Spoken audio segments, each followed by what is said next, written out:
4:32-39। मन तन तेरा तन भी तेरा, तू ठाकुर स्वामी प्रभ मेरा, जियो पिंड सब रात तुम्हारी, तेरा जोर गोपाला जियो। उस ईश्वर ने 84 लाख दुनिया बनाई, पशुओं को बड़े बड़े शरीर दिए हैं, लेकिन उनके अंदर मन नहीं, उनको मन नहीं दिया, इसलिए वो ईश्वर के नाम को नहीं जप सकते, वो नाम जपने में असमर्थ हैं।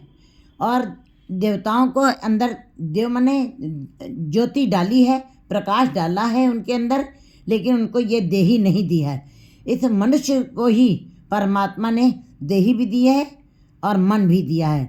मन से ही चेतना है, मन के अंदर बुद्धि है, जो उस ईश्वर को के अंदर ध्यान लगाने में समर्थ है। तो परमात्मा ने जीव को मन दिया है, और उस मन और ये तन, ये जो शरीर से प्रकट शरीर में दिखाई दे रहा है, जो मन और तन से पूरा समर्पण कर देते हैं परमात्मा के आगे। वैसे तो बड़ा मुश्किल काम है, हड्डी का ढांचा तक तो गुरुद्वारे में जाके ढुकता ही है, मन को झुकाना आसान नहीं है।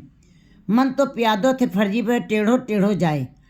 कपड़े में जब माया लग जाती है तो 1 महीना करता है, और जीव को जब माया लग जाती है उसका शरीर भी नहीं झुकता है।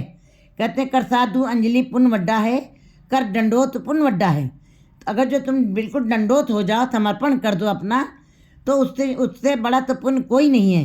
कैसा दंडोत करना है? जैसे गुरु नानक देव जी के आगे अधरके ने अपना माथा टेका, ऐसा समर्पण किया कि उसने अपने माथे को ऊंचा उठाया ही नहीं, झुक गया गुरु जी के मस्तक का जलाल देके, हे जीव तुमको भी इसी प्रकार समर्पण करना है।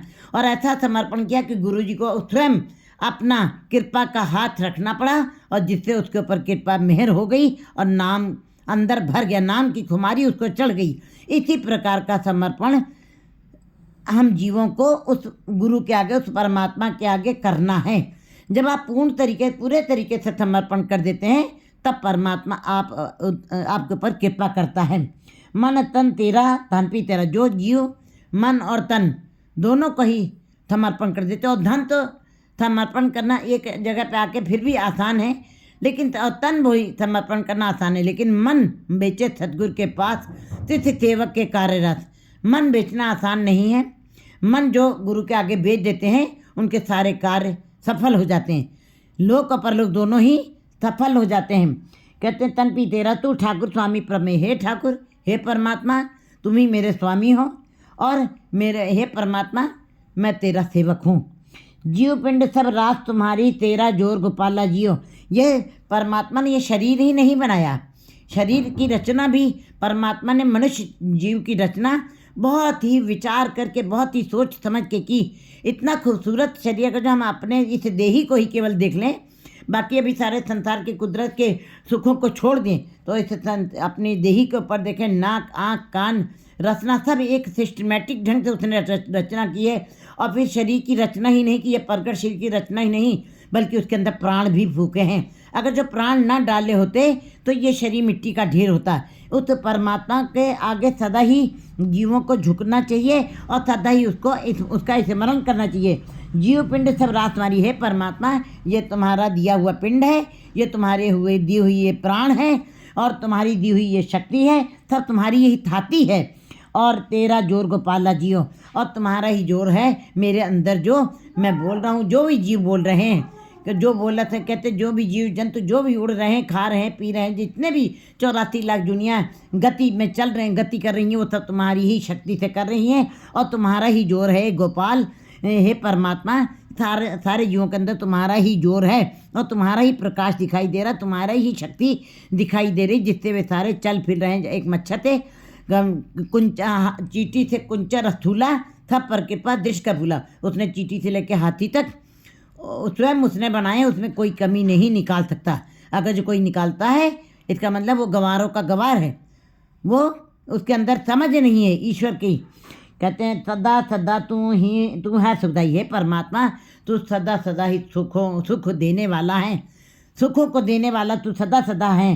तो न्यून लागा पाई मैं तेरे चरणों में, गुरु शब्द रूपी चरणों में मैं सदा ही झुका रहूं, मैं नतमस्तक रहूं, मैं सदा ही समर्पण करता रहूं, मैं मन तन धन से मैं तुम्हारे चरणों में समर्पित रहूं। मेरा निर्णय लगा तेरी पाई। जब इस प्रकार की अवस्था किसी की बन जाती है, इतना समर्पण, इतना झुकना किसी के पास आ जाता है, तब कार कमावे जो तुझ पावा, जा तू दे तो दयाला जियो।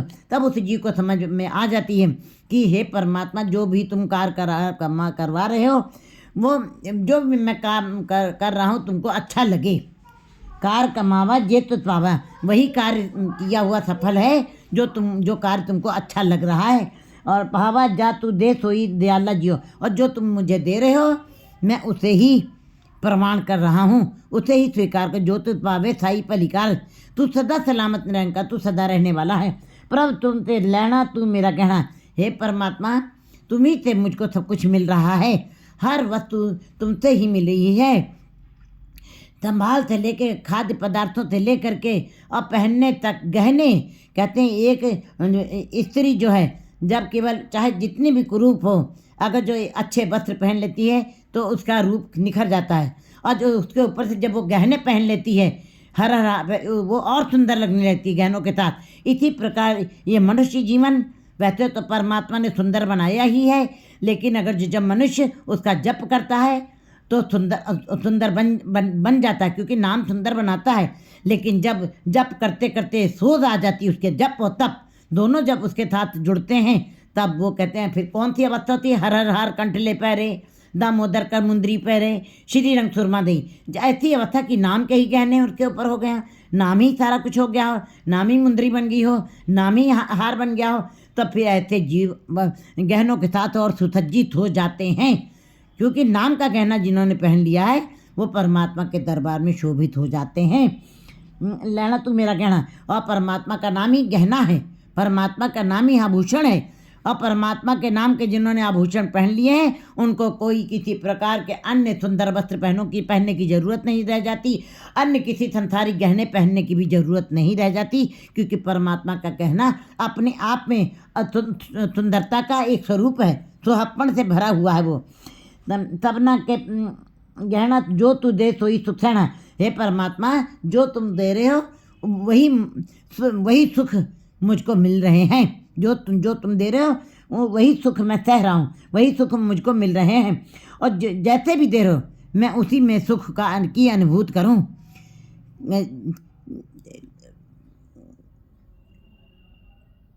कहते हैं जब वक्त आता है कभी जीव बहुत ही जाको मुश्किलती बने टोही कोई न दे, लागू होए दुश्मना था भी पज के ले। जब सभी आश्रय टूट जाते हैं तब परमात्मा के नाम की जब याद बचती है तो सारे वो आसरा सदा के लिए बन जाता है। इसी प्रकार गुरु जी बता रहे हैं कि हे परमात्मा जो भी तुम जैसा भी खाने के लिए दे, जैसा भी पहनने के लिए दे, जिस अवस्था में भी तुम मुझे रख रहे हो मुझको उसी में ही सुख प्रतीत हो रहा है। मैं तेरी रजा में रहूं, मैं तेरी मर्यादा में रहूं, मैं तेरे भाणे को मानूं, तेरा पाना मीठा लगे, नाम पदार्थ नानक मांगे। इस अवस्था में जब जीव कोई आ जाता है तब कहते जिथे रखे बैकुंठ ते थाई, तू सबना के प्रतिपाला जियो। जहाँ पर भी जब तब परमात्मा जहाँ पे भी रखता है उसको बैकुंठ ही प्रतीत होता है, क्योंकि परमात्मा के साथ जो जुड़ते हैं वो हर स्थान बैकुंठ की तरह ही प्रतीत होता है। तिथाई तू सबना के प्रतिपाला जो है परमात्मा, तू सभी की जीवों की प्रतिपालना तुम ही करने वाले हो, और दूसरा अन्यत्र दूसरा कोई भी नहीं।